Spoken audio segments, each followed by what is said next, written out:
Hey everyone, welcome to my channel. In this video, we're going to be making two really cute cards from the Just Calling die set and stamp set. This is from Concord and Ninth. I am so excited to be making these cards because I'm a huge fan of the Rotary phone. You can have the interactive option, which is the one you see on the left, and that is the phone that we're going to be doing. And the one on the upper right is just one that's a closed phone, and then you can stamp your sentiment either below it, above it, whatever you choose to do. I'm also going to pull from the Purples collection from scrapbook.com. Now, I was kind of torn as to what shade of purple I wanted because I needed to find that perfect purple, excuse me, for my sister, because I was going to use this card for a birthday card for her, but I ended up choosing a different birthday card. So here are the three different shades of purple that I ended up choosing, and now I'm just going to go ahead and die cut all of the purple options that I had selected from. Now, I will tell you, we're not making 4 cards because I am making another card in, I think it's called Pink Lemonade from Concord and Ninth, but I just wanted to kind of see which shade of purple, and here's that pink that I was referring to, but I was just wanting to see which shade of purple that I ended up really liking, and later I made my selection. So now I'm going to be using, for the purple, I knew that I wanted to use the dial part, the cord, and some of the accent pieces on the phone with glitter cardstock. I think that just really elevates the card. And then for the pink phone, I'm going to be using champagne foil cardstock from Concord 9th for the pink phone. And I just really think that it just makes it that much better. I mean, it just really elevates the phone. Okay, so here I am trimming down my panel. This is completely optional. You do not have to do this, but I like to have an offset from my panel to my card base. So I went ahead and trimmed off, I think, about 1/8 of an inch on both the top and the sides. So here I'm grabbing this, this is what's going to be the center of the phone, and then also where the conversational sentiment goes through. And so that little bar at the bottom helps line it up with your paper. Now, here's the issue that I was running across with this die, and you're about to see it as I'm trying to peel up the washi tape. For some reason, it really stuck onto my card panel, but so you kind of want to be mindful of that. I don't know why it did, but it did. But here you'll see at the bottom, it made an indentation from that that bar that goes up and down, and I don't know why. So I tried it again. I got a new mat. I thought, well, maybe it's because my mat is, all mucked up with, me cutting a bunch of things. And then I ended up using a different machine to see if maybe it's a pressure issue. And then it ended up just having the same problem. So I don't know if mine was defective, like if the part that's not supposed to cut out, maybe they made it too long and it just embossed it, but I don't know. It's a mystery to me as to, what exactly happened. So now I'm just going to go ahead and cut out the other parts of my phone. And once again, that, you'll have to do that twice. Well, I have to do it twice because I'm making 2 cards. So you'll see, kind of seeing that circle, that there's a little bit of an embossed area of where your little sentiments are going to go. So that does really help you line up your sentiments alongside that part that will rotate eventually, right? And then those 4 circles are going to be like the part that the paper pivots on. So you'll see here in a second. So I just made another cut with those because, again, I'm making 2 cards. That's why you see everything duplicated. Now, I did end up using 110-pound cardstock for those circles because I really wanted a thickness. Now, here I'm just using my washi tape to get my little circle established on my my Misty, and I'm just adding my little sentiments alongside those conversational bubbles, if you will. And I've learned that through watching other people on YouTube that you can't put sentiment next to sentiment next to sentiment because you can kind of see it it doesn't fit really well. So you have to kind of do a sentiment and then like an embellishment, like a present or, whatever you want to end up using. So I'm just kind of fast forward through that and skipped to the next part, which you'll see here in a moment of kind of like what I did. I did like, hooray, it's your birthday, happy birthday. And then I just did presents on every other one. That way they're not all running together. Hopefully that all makes sense. So next, here was the part that I thought was going to be the hardest, is adding the little numbers to is it the Rotary? Am I saying that right? So you have to try to get that lined up. Actually, I lined it up pretty good the first time. And then for the second card, I ended up not lining it up as well. But I thought it was pretty close, that I was okay with the fact that they're not quite centered alongside. And it does give you a little embossed area as to where those numbers should be placed, which is very helpful in my opinion. So I was okay with it. And here's the second try. I don't know if you can tell, but I'm slightly off, but it was not enough for me to have to redo it. And I went with it, right? Perfection's not in my wheelhouse, no pun intended. Okay, so next I am just adding a liquid glue to the base of that circle, and then the 4 circles that I had referred to earlier, those are, now they do have an order, like circle 2, circle 3, circle 4, so on and so forth, or I think it starts with 1 or 2. I think the 1 is the base and then 2 is the smaller, I don't know, it doesn't matter. I did it in order.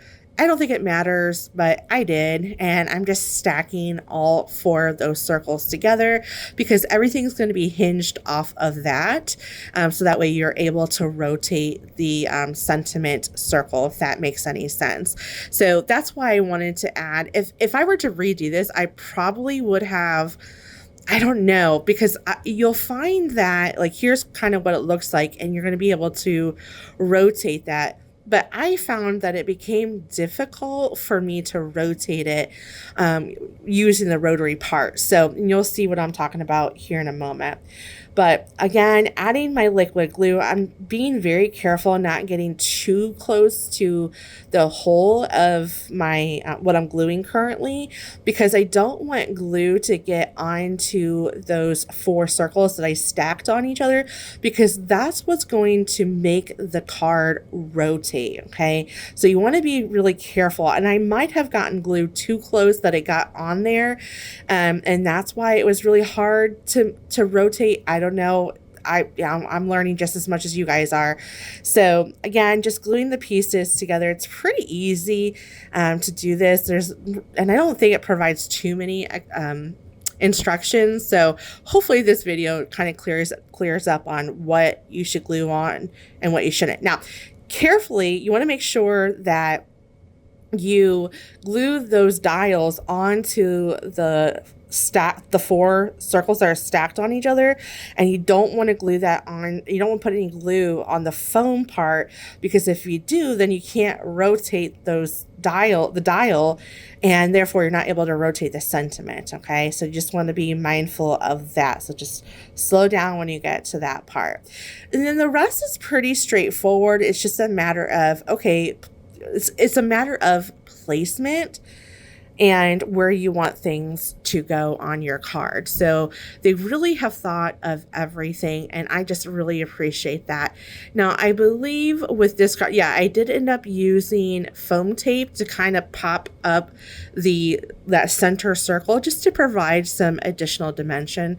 So again, I'm trying to use the dial to kind of rotate the sentiments, and I found it was like almost impossible. It was really hard. So that part I wasn't too excited about, but I had no problem rotating it from behind. But unfortunately, when you assemble the rest of the card, you're not going to be able to do that because you need to glue it onto your card base. I ended up using foam tape, but again, it was really hard for me to rotate it. So that part I wasn't too thrilled about. I wish they would have thought about that a little bit more. And maybe it's just because I didn't do something right. But as I said before, I'm making 2 cards, and I tried it to make sure that I'm not having any glue, too close to the areas that move. So I don't know. Let me know if you have this die set and you had an issue trying to move the part that's supposed to rotate. So I'm just using some glitter cardstock for some of the embellishments of the phone. And I just really think that, to me, it just really elevates the card with the purple, and it really sticks out. Now, of course, you can do like a deeper shade of purple. In fact, I think that in the example that they give you on the back of the dies, that it shows it's a shade darker. So you can, obviously it's your phone, you do whatever you want. And here, this is a step that's not really required, but I just didn't think my cuts were initially straight, so I'm just trying to straighten it out a little bit. I don't know what happened, but the card wasn't squared, so I had to trim it so that way it was. I'm not sure what happened, but it was weird. So I ended up trying to fix it. And here I am just adding some foam tape to give the panel a little bit more dimension. Now, again, you want to be careful when doing this. You don't want to put any foam tape or any adhesive on the part that rotates, because if you do, it's going to get glued down and you're not going to be able to move it. And then the whole point of this rotary phone is not going to rotate. So again, we're doing an A2 card size. So you have 4¼ and you're going to score it at the 5.5 inch mark. And then you're going to go ahead and crease it. So I always like to use my bone folder that you see there. To me, it just really makes a nice, clean and fresh score or crease, if you will. So that's why you always see me switching from the part that I score it with to the part that I crease it with. It just, to me, it just makes it a world of a difference. So I got those backers off, and I'm just going to go ahead and place it on my card panel and just try to get it centered within my card panel. And I think I did a pretty good job trying to get that centered. So here's where I'm trying to test this theory. I'm like, okay, well, maybe it's just I need to finish the card and see if it's working. And you can see that I am struggling trying to get this to move. But as soon as I place my finger on the message part, I'm able to rotate it. Well, not so much this card, the other card, I was able to easily rotate it. So I think the key is not to hold the card too tight, because obviously you're putting pressure on the part that's supposed to rotate, and then therefore it's not going to rotate, right? I don't know. That's just my theory. You do what you want to do on your card, but I just wish, they would have had a better way to rotate it, in my opinion. All right, so then the rest, again, pretty straightforward. It's just a matter of placement of your the foam part, the cords, and all that fun stuff, and how you want to go about it. My little glue bottle got all clogged in the moment, so I had to poke a hole so that way it was able to give me some glue. But anyway, so adding the final touches, just adding that part from the receiver and the part that you listen from. I don't know if I'm saying it the correct terminology of this rotary phone. Adding some dewdrops to the card. I just think it just adds a little bit more, and I think that it turned out super grand. I love this card. Look how cute. I love the glitter cardstock to this phone. Oh my god, it is just so pretty. You guys have no idea how obsessed I am with this card. I want to make another one with just different card stocks and just play around with it. Maybe do another card that doesn't have the rotation part and just has it as a, the phone on the handle part. So here's what that pink looks like. Again, this one moves a little bit more freely. So I don't know what happened, but here they are. I am obsessed with the pink phone. I mean, come on, look how pretty that is. Here's that purple once again, and then here's that pink. And I just think that champagne, I know that I'm trying to focus on this purple one, so I apologize, but that champagne foil cardstock really just elevates the card. And I ended up doing the I miss you, so on the pink card, so a little different from the other one. All right, thanks so much for watching. See you in the next video.